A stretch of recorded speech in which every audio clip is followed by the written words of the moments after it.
Thank you very much for the invitation to speak. And unfortunately, I won't be able to do that as well in French as the last speaker. So I hope the translation will be able to allow you to access my talk. I'll be talking about teacher inspection relationships, and the past speaker has spoken a lot about professional autonomy.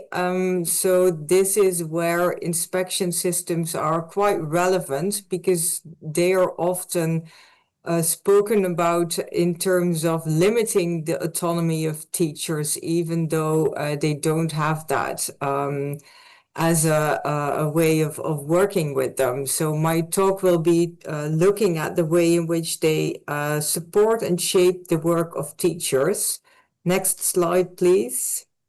So what I'm hoping to address is, first of all, the impact that different school inspection regimes in Europe have on teachers, how they are aiming to support teachers.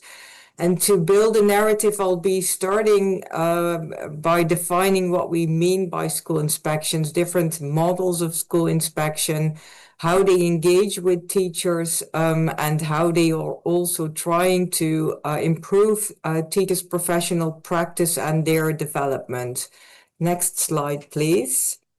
So this slide is from CCI, which is a European Association of Inspectorates of Education, really highlighting the fact that school inspections are very European. Most of the inspection agencies are located in Europe, and CCI is an association that brings together these school inspection agencies to collaborate and share some of their models.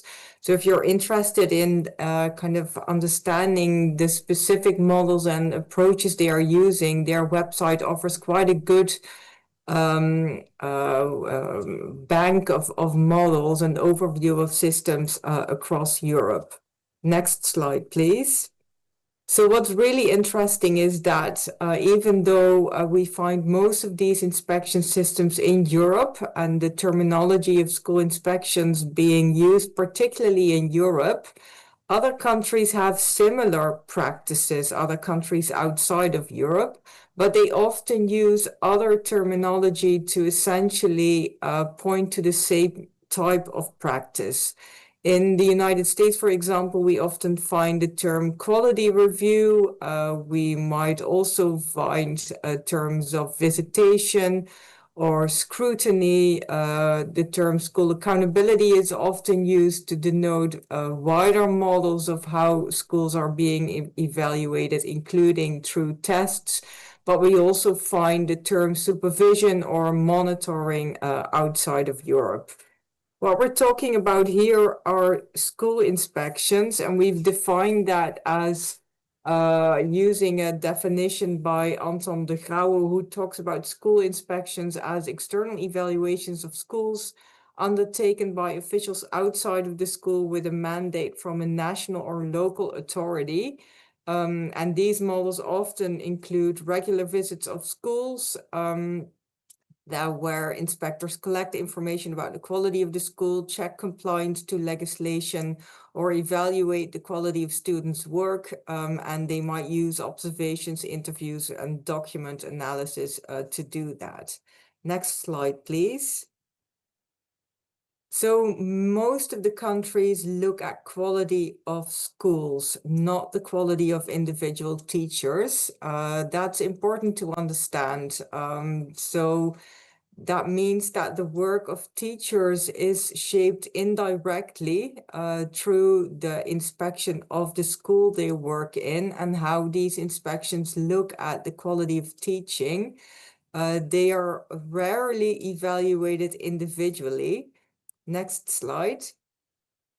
And that is because in most countries, teachers are employed by the school and not by the state. And it is the school principal or the school board who is responsible for the quality of individual teachers, which means that inspections do not have a legal remit to address teachers individually. We do have other models of teacher accountability that would look at the quality of teachers individually, or that would have kind of licensing systems, or would have league tables of quality of teachers using aggregated student test results, but that's not a topic I will go into in this presentation.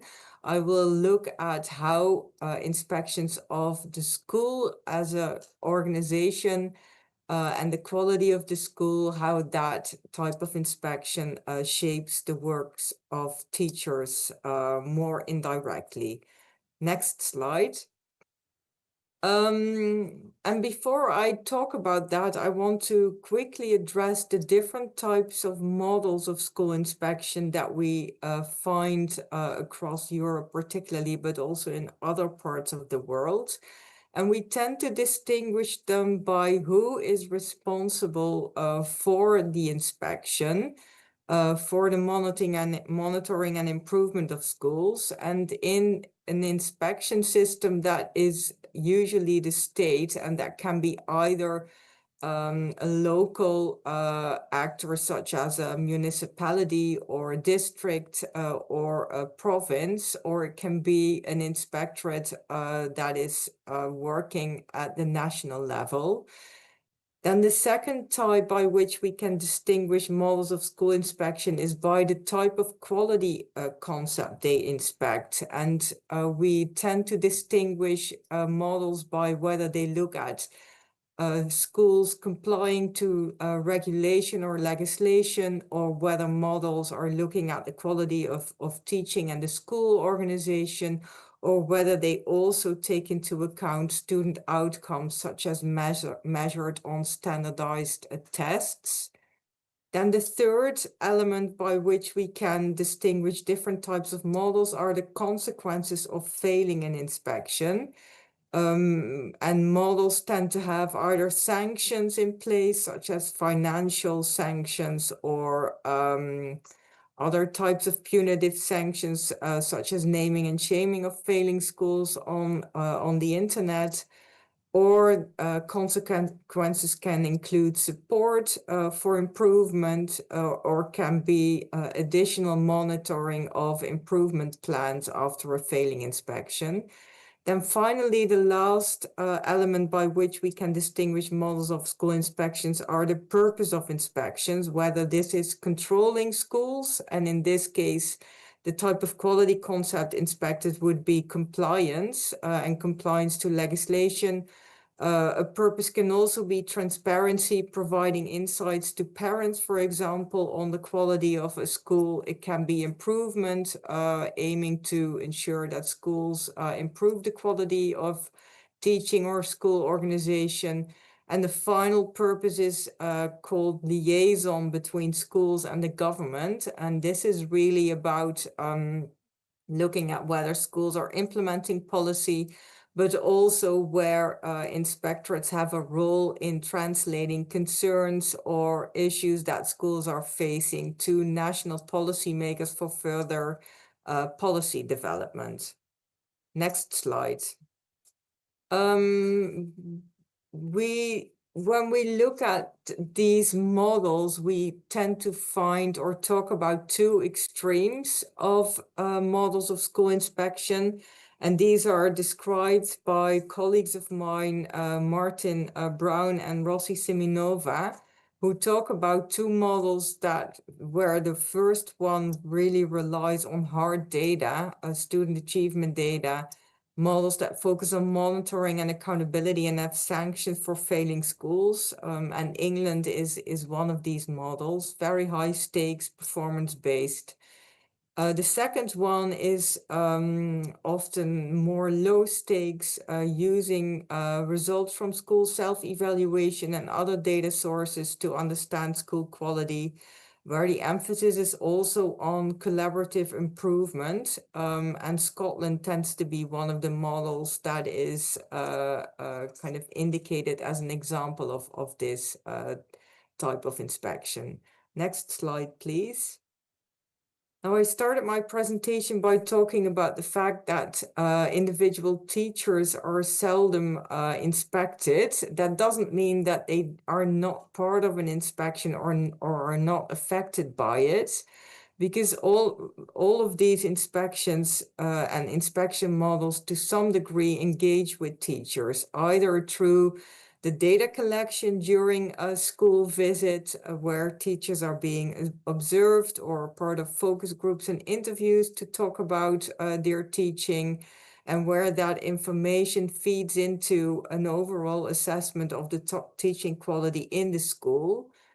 And often they would also get informal feedback from a school inspector after an observation of their lesson, even though most inspections or inspectors are not allowed to do that. They would have this type of informal conversation during a visit, also because they're often asked by teachers to provide feedback after a lesson observation.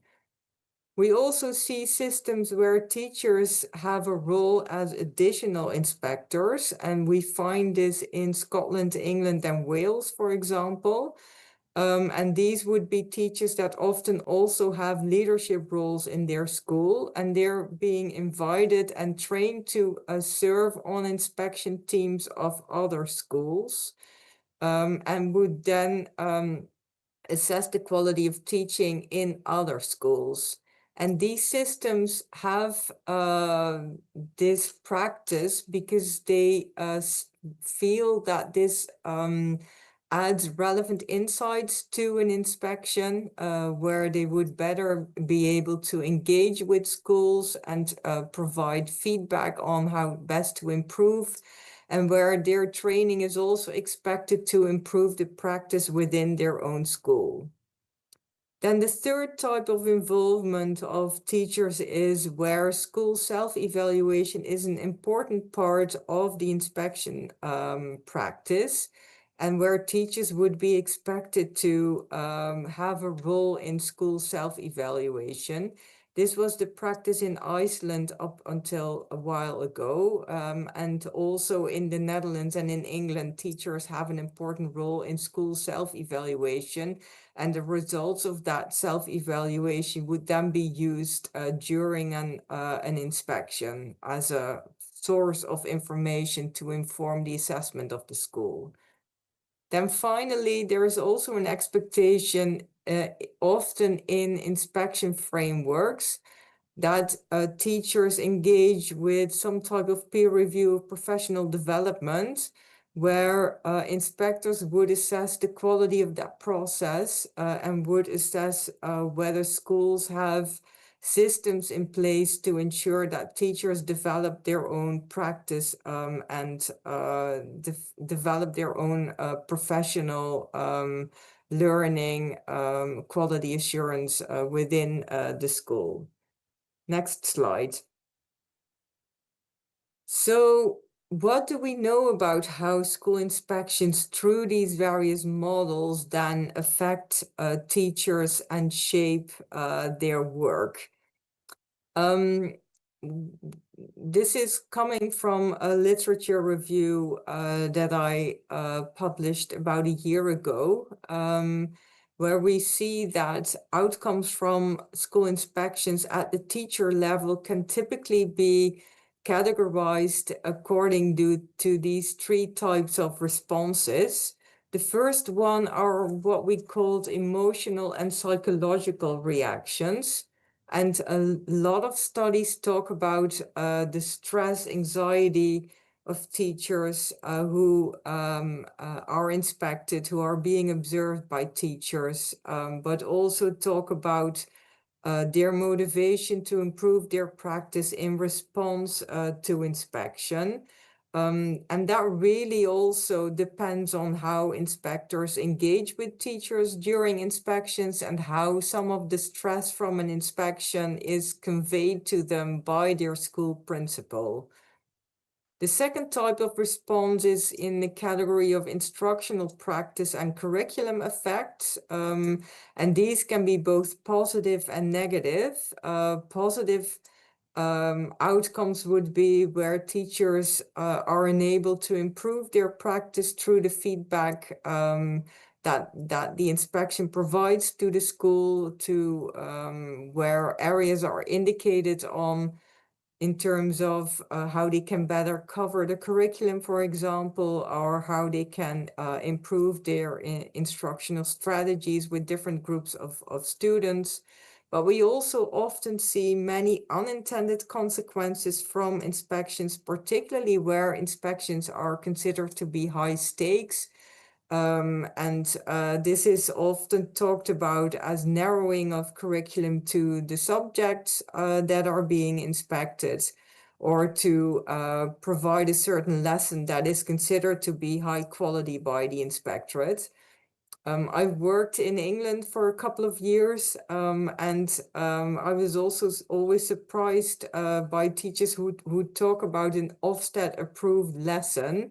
And these were kind of ideas that circulate across teachers about the type of lesson that Ofsted expects to see during an inspection, and all types of booklets that they share that would allow them to teach a lesson in that specific format. And that's really because Ofsted, as other inspection models, are considered high stakes. So teachers really try to teach to what they think the inspection expects of them. Then the final category is about teacher turnover, but also other types of organizational effects. And this is a study, particularly in England, done by colleagues of mine and myself there a while ago, that looked at how schools that received a failing Ofsted grade really saw teachers leaving that school, but also those schools having a really difficulty in recruiting teachers to vacancies, because teachers would prioritize or favor schools that have a good Ofsted outcome. So in that study, we saw that a failing inspection outcome really created challenges for schools in terms of high teacher turnover, lack of stability in staffing, and the organizational effects that has on the school. Next slide. And now these outcomes are highly situational, and it really depends on how, for example, where teachers work, what the composition of the local area is, the type of judgment the school has received, and how the school leader and local community respond to an inspection outcome. Which is why we looked at kind of the underpinning mechanisms of impact to better understand how these different inspection systems lead to certain outcomes and shape the work of teachers. And we find four kind of key mechanisms that help us understand how inspections lead to change. The first one is through feedback and acceptance of inspection feedback. So here we see that inspection impact operates through the communication between inspectors and teachers and school leaders, the feedback that is given, and whether and how that is accepted and leads to improved practice. We find that particularly constructive feedback that is discussed with teachers leads to learning, whereas models of inspection where feedback is considered to be kind of authoritarian, that is not discussed with teachers, that tends to provoke resistance and lack of acceptance and change with teachers. The second mechanism of impact is more indirect. We've called that setting expectations and normative guidance. And this is really about the framework that inspections use to assess school quality. And it's the example I previously gave about how messaging around what Ofsted expects in terms of a good lesson, how that kind of circulates within the system. And we really see that, particularly in high-stakes systems, inspection frameworks have a communicative function. They shape professional norms and behaviors through the guidelines that are being published on the internet and how these are being used by teachers to understand and communicate between one another the kind of practice that they think is expected and trying to meet those standards beyond an individual school inspection and the feedback that is provided there. That links to the third mechanism of impact, which is about capacity building.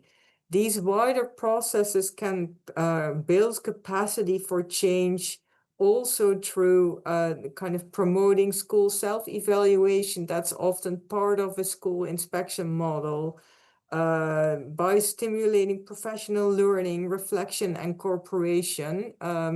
Perhaps prior to an inspection when staff sit together to think about school quality, work on school evaluation that is informing a school inspection visit, or when after a school inspection visit, talking as a team about potential improvements and how to address those through professional training and learning.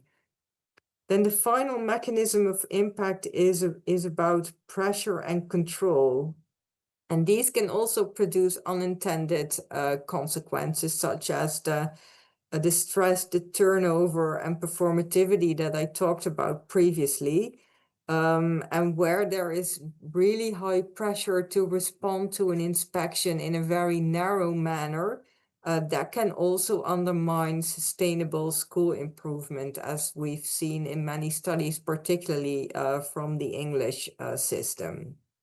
So to sum up and conclude in my next slide, whether and how teachers respond to school inspections is really highly situational and influenced, for example, by the school principal, but also their own professional values and capacity, and wider policies and societal values for education.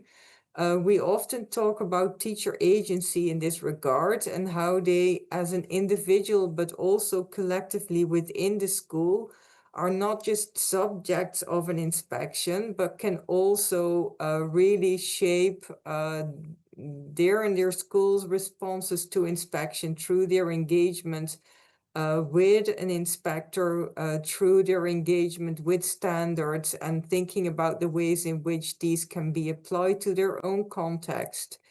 And that's the kind of conversation that I always try to stimulate with the teachers I'm training at the university, to really help them think about how they can engage proactively and actively with inspection processes. But of course, as we talked about teacher-institutional relations, this is a relational thing, which also requires inspectors to open up that space for discussion, for constructive discussion with teachers to help them improve their practice in the manner that is contextual and situational.